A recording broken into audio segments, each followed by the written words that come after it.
Tous les dimanches, 1h-2h, Rothschild François Junior analyse, commente et vous aide à mieux comprendre les enjeux sociaux, politiques, économiques. Enjeux sur RFM 104.9 et sur rfmit.com. Un rendez-vous hebdomadaire pour traiter des grands thèmes de l'actualité quotidienne. 1h-2h, tous les dimanches. Enjeux avec Rothschild. C'est votre meilleur rendez-vous.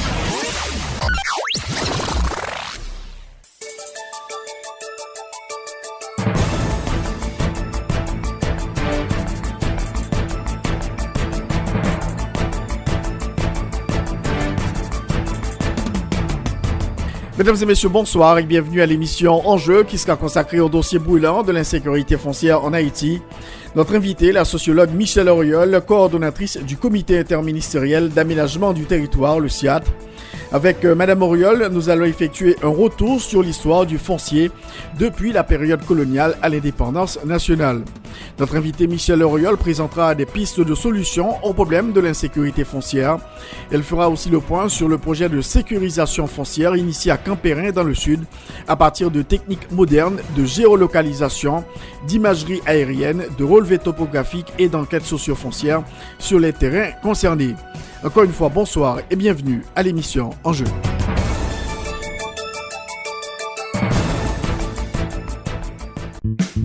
Yon nouveau produit BRH la gain dans l'aria pour mettre plus l'argent dans poche. BRH, BRH, BRH.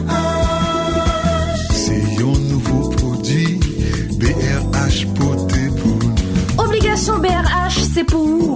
BRH mettez-vous dans la rue pour mettre plus l'argent dans poche. Protégez aussi au cas de là, t'as monté et bon yon intérêt 7% chaque année.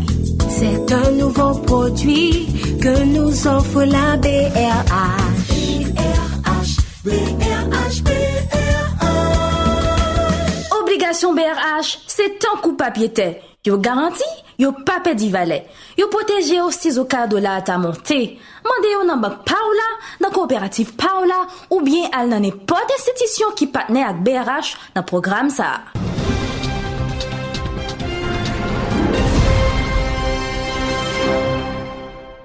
Alors, nous avons avec nous aujourd'hui Madame Michèle Auriol du CIAT, le comité interministériel de l'aménagement du territoire. Donc, on a beaucoup parlé ces derniers jours de l'insécurité foncière en Haïti avec cette note qui avait été publiée par les associations d'arpenteurs et aussi de notaires. On va parler quand même de ce dossier récurrent. Madame Auriol, bonsoir. Bonsoir Rothschild, bonsoir chers auditeurs. J'aurais aimé d'entrée de jeu expliquer pourquoi c'est moi qui parle de cette question-là. Donc, je suis sociologue de formation et j'ai travaillé à l'université, donc aux différents échelons académiques, sur la question foncière. Et ma thèse de doctorat, qui a 20 ans déjà, était sur les questions sur la question des structures foncières en lien avec les systèmes agraires dans le sud d'Haïti. Donc c'est juste pour dire que ça fait une vingtaine d'années que je travaille sur le sujet, sur un plan académique, et que là, depuis 5 ans, donc depuis le tremblement de terre en fait, peu après le tremblement de terre, le CIAT lui-même est impliqué dans les questions foncières pour essayer de voir comment gérer justement toutes les questions qui se posent à propos de l'insécurité foncière en Haïti. Je commence avec un peu d'histoire. Oui, justement, j'allais dire, c'est un problème récurrent, mais il faut quand même aller dans la genèse de cette situation. Alors, qu'est-ce qui s'est passé après l'indépendance, Michèle Auriol? D'accord. Bon, on met beaucoup de responsabilité sur la structure foncière par rapport à des choses qui se font ou ne se font pas en Haïti. Je ne suis pas certaine que ce soit vraiment fondé. Mais ce que je peux dire très rapidement, c'est un sujet qui demande d'être approfondi. Mais bon, là, on va essayer d'aller vite. Il y a beaucoup de préjugés, de présupposés, de mythes autour de l'histoire foncière d'Haïti. Donc, ce qu'il faut bien comprendre, c'est que la colonie de Saint-Domingue avait institué, dans la colonie de Saint-Domingue, les Français avaient institué un régime de propriété privée, contrairement à ce qu'ils vont faire en Afrique au 19e siècle, contrairement à ce qu'ils ont tenté de faire au Canada, donc où ils ont institué des systèmes différents, dans les Antilles, ils ont d'entrée de jeu introduit la propriété privée. Et la propriété privée, telle que le Code civil allait l'instituer, ça veut dire usus fructus abusus, on utilise sa terre, on la vend, on l'achète, etc. Donc, et c'est ce qui traverse la structure foncière haïtienne aujourd'hui, c'est vraiment ce rapport à la petite propriété qui n'est pas universel et qui s'est développé dans les Antilles à partir de la colonisation française. Donc ça, c'est le premier point. On n'est pas du tout dans des systèmes communautaires, on n'est pas du tout dans des systèmes villageois comme on peut trouver dans des communautés en Afrique ou en Asie. Maintenant, la deuxième question, c'est que la Révolution française a introduit un certain nombre a eu un impact très fort sur Saint-Domingue, comme on le sait, et il y a eu, comme en France, une confiscation des biens des émigrés par l'administration française à Saint-Domingue. Et ceci s'est passé en 1793, en 1794. Donc, l'État français a séquestré, a confisqué les plantations des colons qui s'étaient mis du côté contre la Révolution, donc du côté de l'Angleterre, du côté de l'Espagne, qui, comme vous le savez, ont occupé Saint-Domingue en 93, Espagne et Angleterre. Donc, lorsque Haïti prend son indépendance en 1804, l'État haïtien trouve dans son patrimoine cette terre qui avait été confisquée par l'administration française. Et il ne faut pas oublier que avant toutes ces histoires avec la Révolution française, les affranchis étaient propriétaires, que la libération des esclaves remonte à 1793, que beaucoup de ces anciens esclaves sont rentrés dans l'armée française à Saint-Domingue, donc ont fait des transactions, acheté des terres pendant cette période révolutionnaire, et d'autres citoyens aussi. Et contrairement à ce qu'on pense, ces droits de propriété n'ont pas été remis en question à l'indépendance. Et maintenant, le président Pétion d'abord, le président Boyer ensuite, vont organiser systématiquement la vente et la distribution de ces terres confisquées par l'État français et trouvées par l'État haïtien à sa naissance. Donc, et là aussi, contrairement à ce qu'on imagine, cette distribution a concerné plus de 100 000 hectares, a concerné l'administration militaire, l'administration civile, des citoyens ordinaires.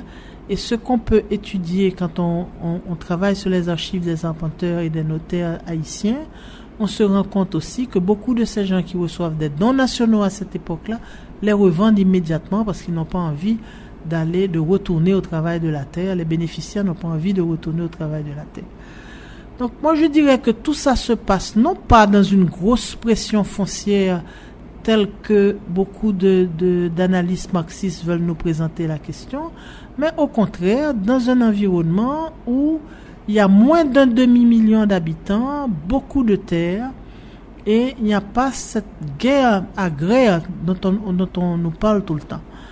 Donc maintenant, les problèmes vont commencer vraiment du fait qu'on n'arrive pas à mettre en place une administration foncière, conservation foncière, cadastre, etc. Même s'il y a plein de textes sur le sujet, ce sont des velléités qui ne débouchent pas sur des réalités. Alors juste avant d'arriver à Pétion et Boyer, il y a eu quand même l'épisode Dessalines. Bon, l'épisode Dessalines risque de nous amener très loin.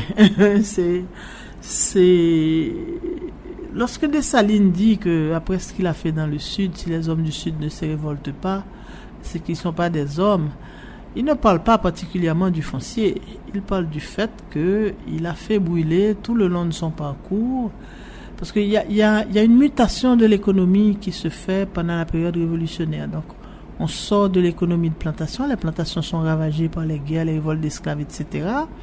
À une économie de cueillette, disons pour faire vite. C'est pas le mot qui me plairait le plus. Donc, on coupe du bois, on cueille du café. On ne cultive plus le café, on le cueille.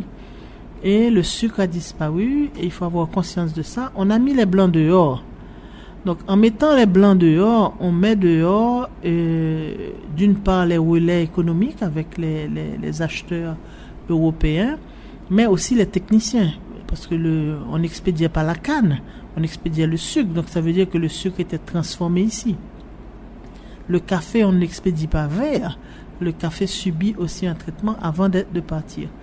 Donc, l'économie s'effondre avec la période révolutionnaire et l'indépendance. Et donc, les gens, pour continuer à avoir des revenus, ils commencent déjà une certaine forme de déboisement. Donc, tout ce qui est arbres de teinture, comme le campèche, etc. Donc, tout ça est coupé et vendu. Et c'est ça que Dessalines attaque quand il va dans le sud. Donc, et moi, je crois que c'est vraiment, n'a pas entré dans Tilette fin, mais bon. Le système qui avait été mis en place par l'administration française, encore une fois, c'est que les biens sont confisqués. Les biens des colons sont confisqués. Mais contrairement à ce qui se passe en France, où les biens des aristocrates sont confisqués aussi, on ne vend pas cette terre à Saint-Domingue. Il y a une polémique entre Sontonax et Paul Vérel autour de cette question, et Sontonax gagne. Il gagne contre Paul Vérel qui dit « Si nous donnons la liberté, nous devons aussi donner la propriété. » Et lui, il se dit « En France, quand on confie cette terre-là, on les revend, ce sont les biens nationaux, à des Français blancs. » Donc, comme ils sont pratiquement tous partis dans cette période-là, 93, 98, 1800, donc il se dit, si nous vendons, ce sont les anciens esclaves et les anciens affranchis qui vont acheter. Et Sontonax dit, on ne vend pas, on garde. Et maintenant, on commence à louer les plantations, et évidemment, ce sont les gens les mieux placés dans l'administration militaire et civile qui louent ces habitations. Et donc, ça a des conséquences extraordinaires sur toute la période. Ça explique le conflit Hédouville-Toussaint.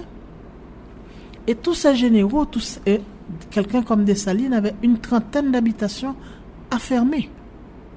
Donc, et quand on a voulu mettre de l'ordre dans l'affermage des habitations, donc c'est là que les ennuis ont commencé. Ils ont commencé depuis Toussaint et ça a continué sous Dessalines.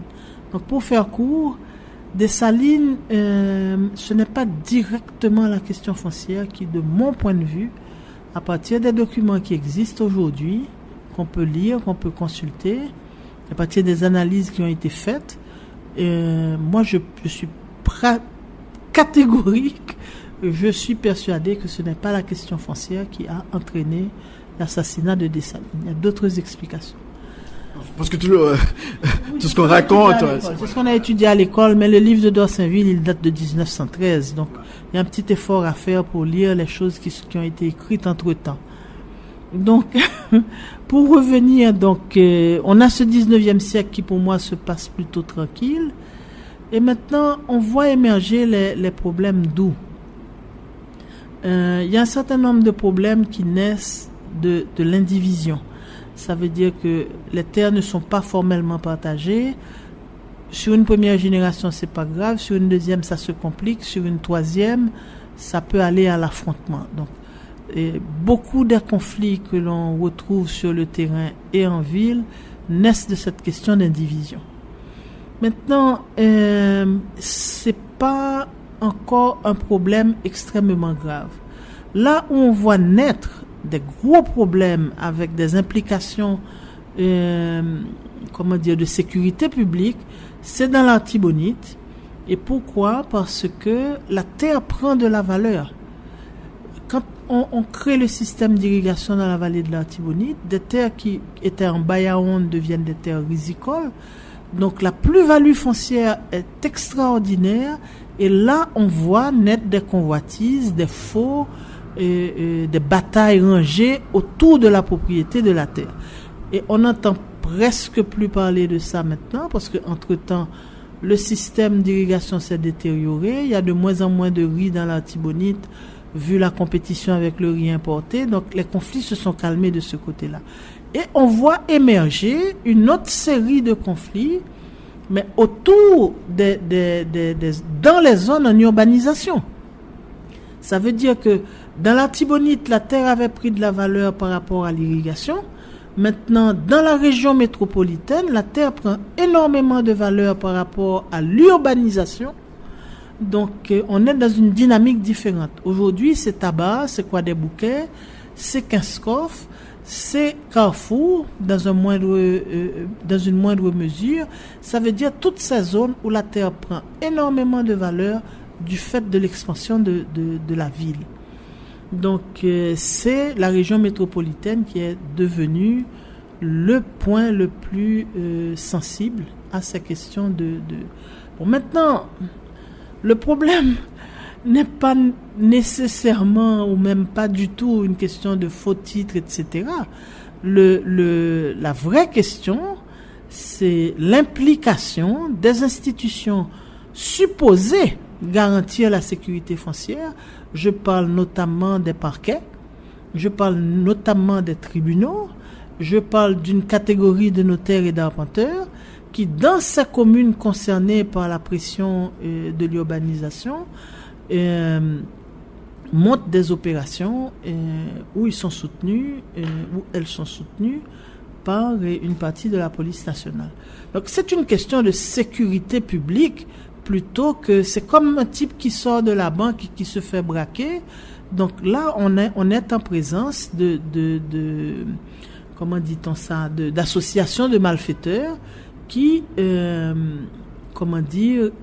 attaquent les propriétaires pour. Donc maintenant, c'est vraiment pour moi une vraie question de sécurité publique plutôt qu'une question de structure foncière en elle-même. Alors, juste avant de parler de la situation actuelle, Madame Auriol, alors vous dites que Pétion, donc le président Pétion, le président Boyer, donc ils ont décidé de faire une grande distribution des terres. Et là, il y a un problème parce que, ce qui paraît, les terres les plus rentables, si vous voulez, ont été confiées à des généraux qui leur sont proches. Et comment ça s'est passé Il y a des travaux de recherche, il y a des publications qui ont été faites.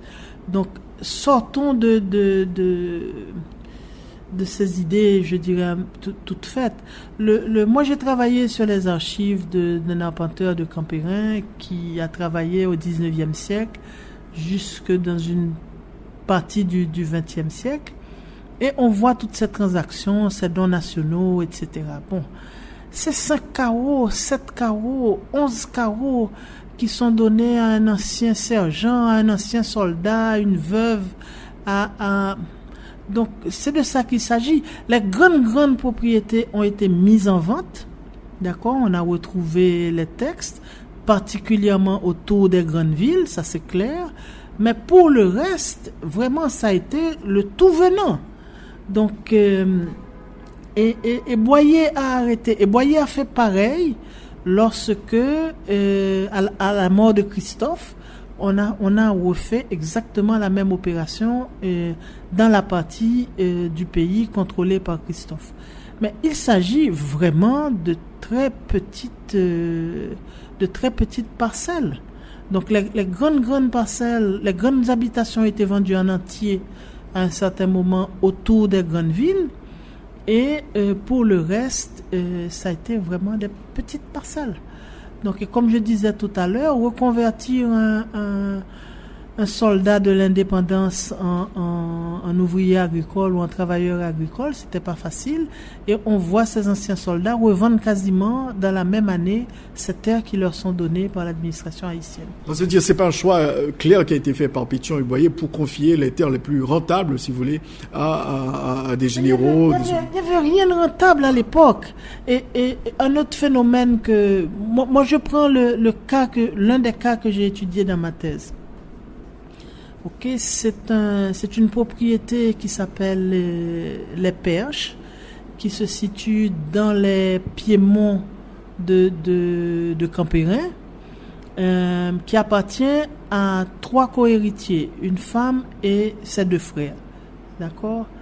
Révolte des esclaves dans la plaine des Cailles, pression et guerre civile pratiquement dans la plaine des Cayes, elle décide, elle est toute seule, ses frères sont en France, elle décide de quitter Saint-Domingue. Donc, et elle confie, elle prend un chargé un mandataire, quoi. Et le mandataire vend le tiers qui lui appartient en 1801. Et elle vend à qui? Elle vend à Fulcran Fabre, qui est un boulanger installé dans la ville des Cayes. On parle vraiment bon, et on parle de quoi? D'une centaine de carreaux de terre. Je n'ai pas le chiffre précis en tête là maintenant. Donc c'est un boulanger des Cayes qui achète cette habitation en 1801. Et j'ai retrouvé la trace de la transaction et dans les archives haïtiennes et dans les archives françaises à Aix. Et maintenant, ce monsieur Fabre, au bout de 20 ans avec ses 100 carreaux à Campérin, donc qui faisait partie à l'époque de la commune des Cayes, qu'est-ce qu'il avait comme option? Ça veut dire que s'il produisait du café, il n'y avait plus d'usine pour transformer ce café. C'était pas une zone où on produisait de la canne, enfin c'était déjà 120, 150 mètres d'altitude. Donc au bout d'un certain temps, c'était un emmerdement pour lui cette propriété. Et qu'est-ce qu'il a fait? Et qu'est-ce que ses enfants ont fait? Donc on assiste jusqu'à la fin du 19e siècle au fait que Fulcran Fabre les enfants de Fulcran Fabre sont en train de revendre cette terre. Et ils revendent à qui? Aux anciens esclaves qui sont sur cette terre-là, comme de moitié. Candelon Rigaud, au début du XXe siècle, a écrit un livre extrêmement important qui s'appelle Promenade dans la plaine du cul-de-sac. C'est le même phénomène partout. Il n'y a pas de marché. Ça veut dire que tu achètes une habitation de l'État. Tu es général ou tu es boulanger ou tu es, je ne sais pas moi, perruquier, enfin, tout ce qu'étaient ces anciens affranchis de la période coloniale. Et puis, qu'est-ce que tu en fais? Tu achètes une ancienne plantation sucrière. Il n'y a plus d'usine. Il n'y a plus les ouvriers qui savent transformer cette canne en sucre. Donc, tu as ce machin en main, tu ne sais pas quoi en faire. Et quand Candelon Rigaud le raconte bien, il dit, il n'y a pas un carreau de terre dans la plaine du cul-de-sac qui n'a pas été, à un moment, acheté par les paysans des mondes voisins. Il dit payé parfois 2 fois, 3 fois, parce que justement, il y a des réclamations d'héritiers et des choses comme ça. Donc, moi, je crois qu'il faut qu'on arrête d'imaginer les plantations d'après 1804 ayant la valeur qu'elles avaient avant la révolte des esclaves en 1791. On n'est plus du tout dans le même contexte économique. Et l'industrie sucrière en Haïti va reprendre pratiquement au XXe siècle. Donc, arrêtons de fantasmer autour de ces questions-là. La terre, à ce moment-là, vu la pression démographique, vu la situation de l'économie, n'a plus du tout la valeur qu'elle avait à l'époque de la colonie. Donc là, vous dites que effectivement, la région de l'Artibonite, c'est une région réputée pour, en ce qui concerne les conflits terriens, parfois quand même très meurtriers. Oui, mais l'Artibonite aussi, tout était tranquille au 19e siècle. Et quand on regarde les images du début du XXe siècle, les photographies du début du XXe siècle, quand les Américains sont arrivés, il y a eu beaucoup d'articles et de trucs, et on regarde les images et quand on va au bureau du cadastre dans l'Artibonite, à Saint-Marc, on le voit très très bien, c'est des Bayaoundes. Donc, et tous les propriétaires de cette zone-là, et qui étaient propriétaires depuis le 19e siècle, n'étaient pas du tout intéressés parce que c'était d'aucune rentabilité. Donc c'est les travaux commencés par le président Vincent en 1930 sur la rivière Bois pour créer l'irrigation donc à Verrette, et ensuite la succession de travaux qui ont été faits dans le même sens pendant cette période-là, qui ont donné de la valeur à cette terre et qui ont suscité ces conflits. Donc, il faudra un de ces jours que je prenne le temps de publier ces travaux-là pour aider les gens à comprendre ce qui se passe. Donc, les conflits que nous voyons aujourd'hui dans la région métropolitaine, il faut qu'on soit clair là-dessus. ce ne sont pas des conflits nés de l'histoire. Ce sont des conflits nés de l'urbanisation et du fait que l'administration foncière, notamment l'inexistence d'un cadastre, donc le fait que l'administration foncière n'était pas en mesure d'être positif par rapport à qui possède quoi où, donc ça a favorisé mais c'est l'urbanisation qui est en train de provoquer ces conflits. Donc c'est la pression démographique. La pression démographique, mais aussi la densification de l'habitat. Et parce que on est en train de travailler à Sainte-Suzanne, à Campérin, à Grande-Rivière-du-Nord, à Chantal. Il n'y a pas ça. Parce que la terre n'a pas la valeur qu'elle a aujourd'hui à Port-au-Prince. Donc, ça, c'est un... Maintenant, on a deux attitudes possibles. Peut-être il faut certainement faire les deux. Ça veut dire qu'il faut jouer les pompiers pour gérer les cas qui se présentent au quotidien. Et il faut dire aussi que c'est un grand classique des 30 dernières années. À chaque fois qu'il y a un changement politique, il y a une grosse pression sur les terres. Donc on profite du flou institutionnel, soit l'équipe partante avant de partir, ou les gens liés à l'équipe partante, soit les gens liés à l'équipe entrante qui profitent du flou. On a vu ce type de phénomène au départ de Jean-Claude Duvalier en février 86. Toute la zone de la ruelle Nazon, par exemple. Donc envahissement de terre, les gens colonisent rapidement, on fait des fondations, et puis le tour est joué. Donc, et nous, on voit bien, j'ai fait une étude sur Martissant, on voit bien toutes les périodes de montée, de construction illégale, c'est dans les entre-deux politiques que ça se passe. C'était l'Éternel, par exemple. Oui, notamment. Donc tout ça, ça naît de... Bon, maintenant... En clair, Michel Laurier, il n'y a jamais eu vraiment d'une décision prise par les autorités pour résoudre ce problème, structurer le cadastre, etc., pour voir la question foncière en Haïti. C'est justement ce que nous sommes en train de faire maintenant. Ça veut dire que, comme je disais, il y a deux attitudes. Une attitude, c'est qu'il faut faire le pompier pour essayer de colmater là où on peut colmater. Ça relève du système judiciaire, ça relève des autorités de police, parce que c'est un crime comme un autre, la spoliation, il y a une loi sur ça. Donc il faut identifier les meneurs et sévir. Le code pénal donne les dispositions pour ça, donne les outils pour ça. Et puis maintenant, il y a une autre réponse possible, qui est une réponse de long terme. Et ce travail a commencé donc au lendemain du tremblement de terre. C'est un travail de fourmi. Il s'agit de faire le cadastre dans ce pays. Il s'agit de refaire tout l'arsenal juridique sur l'exercice du métier de notaire, sur l'exercice du métier d'arpenteur, sur la conservation foncière, sur le cadastre lui-même.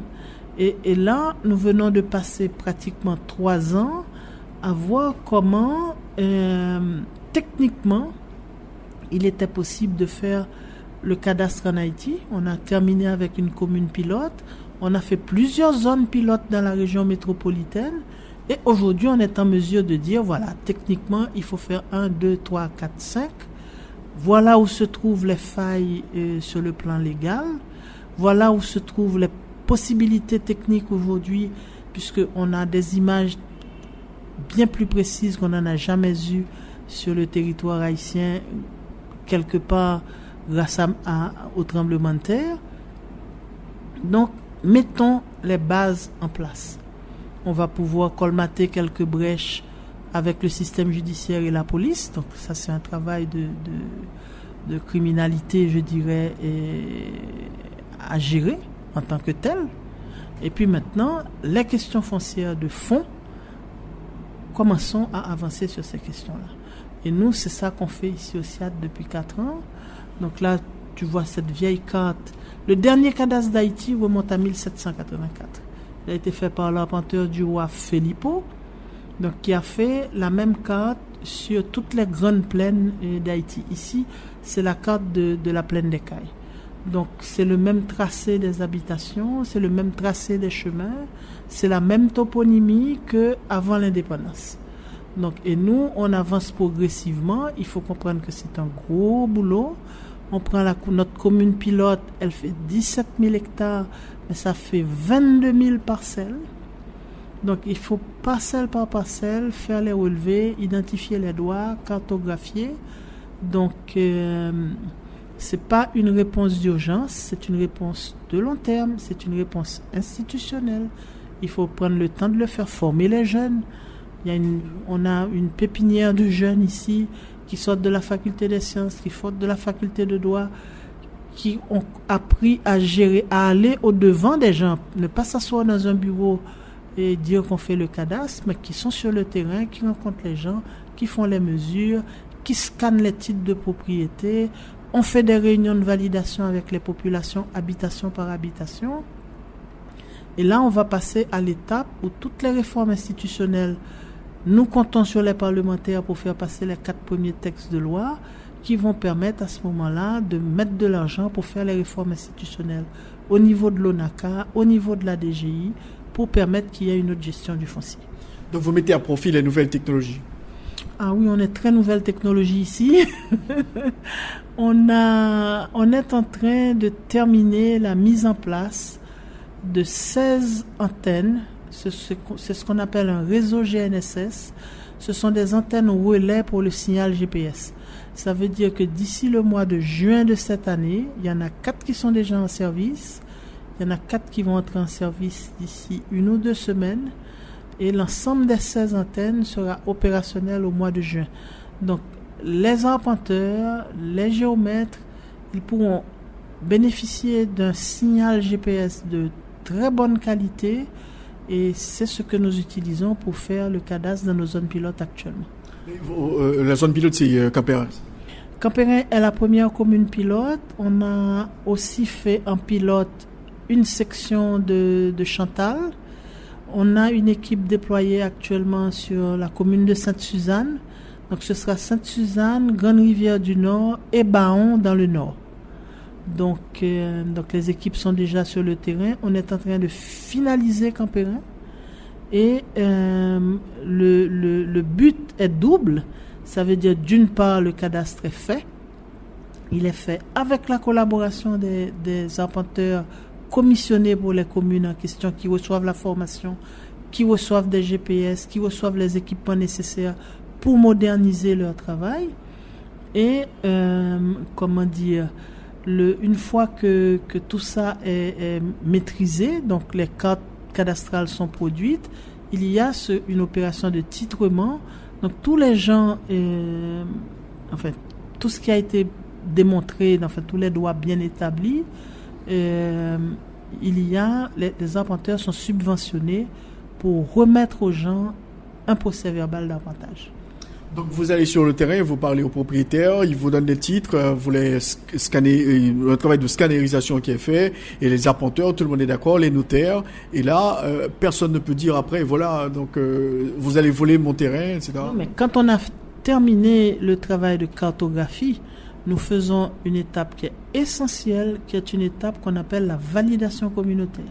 Donc si on a travaillé sur l'habitation Mersan, on a travaillé sur l'habitation Lévis, et on invite les propriétaires à venir, on leur montre la carte, on vérifie que le travail est correct.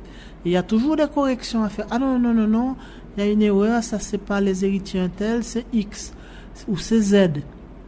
Et maintenant, et nous avons été plus loin, ça veut dire que nous avons été aux États-Unis et au Canada, et à travers les consulats d'Haïti aux États-Unis et au Canada, on a informé que les propriétaires à Campérin qui vivent à l'étranger, et il y en a beaucoup, ça doit faire entre 20 et 25% des propriétaires.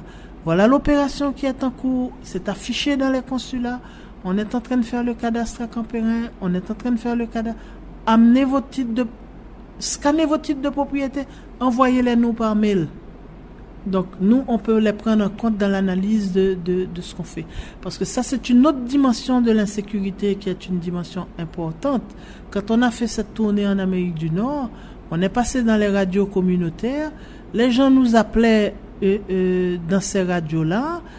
Et les gens de la diaspora achètent de la terre en Haïti, ils se font avoir et on leur a bien dit, en Haïti, on est dans un système romano-germanique où ce sont les notaires qui sont responsables de la délivrance des titres de propriété.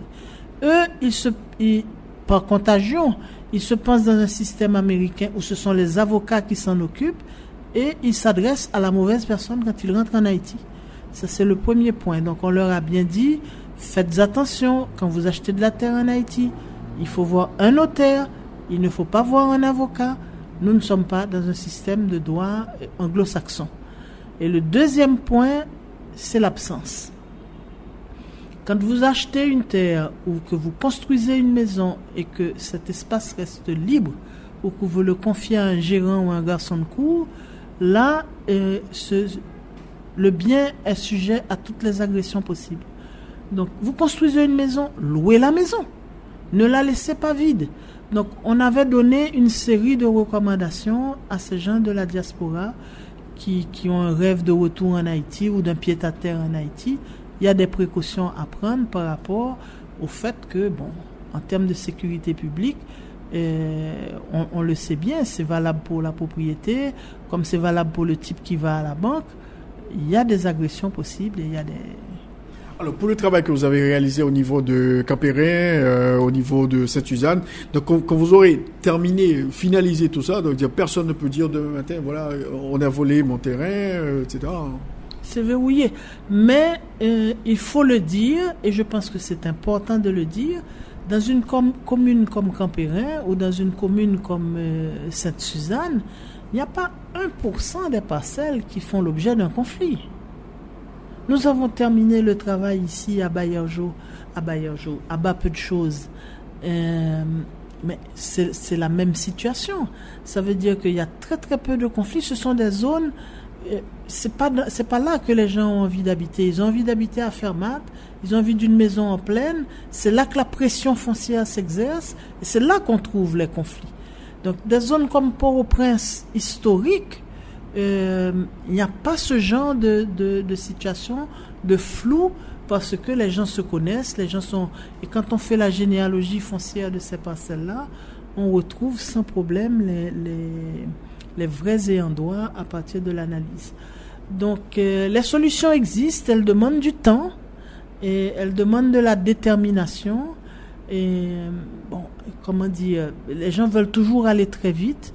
Je comprends un propriétaire, la frustration que ça peut créer, les angoisses que ça peut créer, le danger réel que ça représente lorsqu'il y a une agression vis-à-vis d'une propriété. Mais c'est d'abord une question de sécurité publique plutôt qu'un problème de structure foncière ou d'histoire foncière.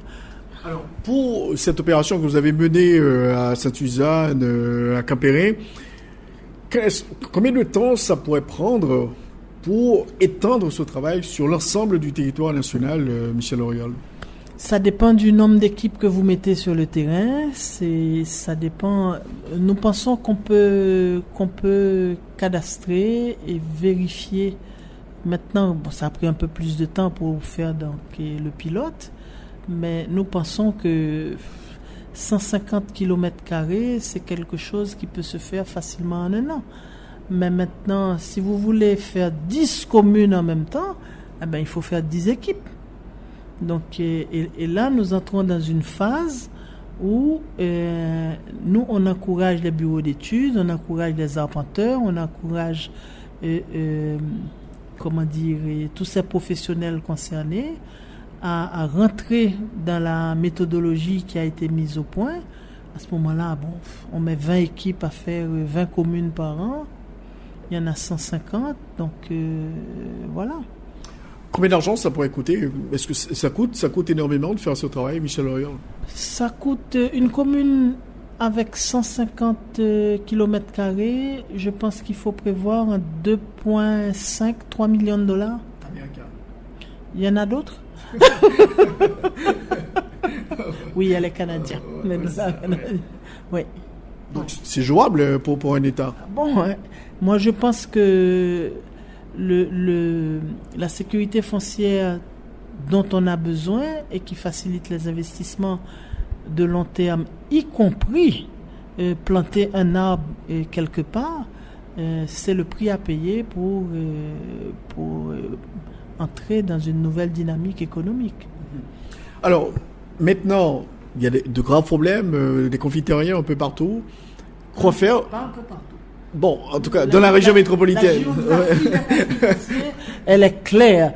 Il ne faut pas qu'on dise qu'il y a des conflits fonciers un peu partout. Alors, pour la région métropolitaine, quoi faire, selon vous, Michel Auriol? Parce qu'il y a des cas à répétition. Mais les institutions sont supposées prendre leurs responsabilités. C'est pas la DGI, c'est pas les notaires, c'est pas les arpenteurs, c'est la police et le système judiciaire qui doivent prendre leurs responsabilités par rapport aux conflits qui sont en train de se déployer ces derniers jours. C'est pas un problème de structure foncière. La structure foncière, comme elle est relâchée, il n'y a pas de cadastre, donc facilite les choses. Mais là, enfin, je sais pas, les gens sont à visière levée, ils signent des papiers, ils sont photographiés, on les connaît, pourquoi il n'y a pas d'action? Donc là, vous pensez qu'effectivement, la justice doit assumer pleinement ses responsabilités parce que le problème qui se pose, on voit les voitures officielles, la police nationale qui se mêle de la partie. En plus, c'est le même ministère qui s'occupe en même temps de la justice et de la police. Avançons. Donc on peut vraiment agir. Il faut agir. Enfin, Rothschild, franchement, est-ce que c'est une question à poser? C'est comme, je ne sais pas, en plus, ça relève quasiment du flagrant délit. Donc, bon, on sait que la justice haïtienne a toutes sortes de difficultés, mais dans ces cas précis qu'on a vus ces derniers jours, il me semble qu'il y a des évidences. Et là, si on parle de développement économique, il faudra de toute façon résoudre ce problème foncier. Oui, bon, nous, on prend une voie plus indirecte. Ça veut dire que on ne va pas sur les problèmes fonciers, c'est pas notre mandat non plus. Comment dire, la sécurité foncière, c'est vraiment mettre différentes institutions en mesure de jouer leur rôle. Donc, on a donné un appui aux associations de notaires, aux associations d'arpenteurs. Il y a des réformes à faire au niveau de ces professions. La DGI est très impliquée. Le cadastre, c'est relève actuellement des travaux publics. C'est pas nécessairement le bon ancrage institutionnel. Il faut mettre les choses à leur place et créer les éléments de sécurité foncière sur le long terme. Donc, c'est beaucoup de travail de production de textes de loi, mais aussi de réformes institutionnelles, d'accompagnement des réformes institutionnelles. C'est un travail qui prend du temps. Donc, c'est une opération à long terme pour pouvoir vraiment, à un moment donné, dire « Ok, ça va, on est clair. » Parce que, bon, il y a un enchevêtrement de textes, d'accommodements sociaux, etc. autour du foncier, mais dans ces conflits spécifiques dont on parle, c'est parce qu'il y a un jeu. Alors, si on n'intervient pas maintenant, si on refuse quand même d'assumer ses responsabilités, la situation va s'aggraver et pourra peut-être déboucher sur des conflits hyper meurtriers quand même dans la région métropolitaine de Port-au-Prince. Non, c'est vrai. Non, c'est triste à dire, mais c'est un phénomène qui se passe à chaque changement de gouvernement. Donc, sur les 30 dernières années... on voit comment ça s'est passé. On peut dater l'émergence des bidonvilles, les accaparements de terres. C'est systématiquement... Donc je pense que les opérateurs de ces opérations-là, ils savent bien comment ça se passe. On profite du flou politique pour avancer sur un dossier. Donc maintenant, les propriétaires et ceux qui sont touchés actuellement, ils font bien. Il faut se défendre. Alors pour réaliser ce travail de cartographie que vous faites au niveau du SIAT maintenant, et si on le faisait par exemple pour la région métropolitaine de Port-au-Prince, là où il y a cette pression... Nous, on n'est pas en temps. Nous, on n'est pas en temps. Il faudra le faire. Comme je disais, sur l'ancien Port-au-Prince, c'est facile. C'est le front de l'urbanisation c'est comme le Far West.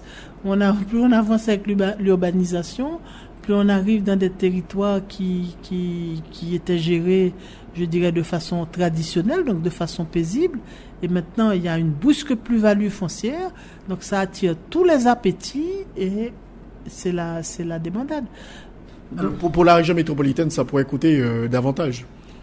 Oui. Bon, il faut voir le niveau de morcellement. Il faut voir Actuellement, on est dans des chiffres qui tournent autour de $150 la parcelle.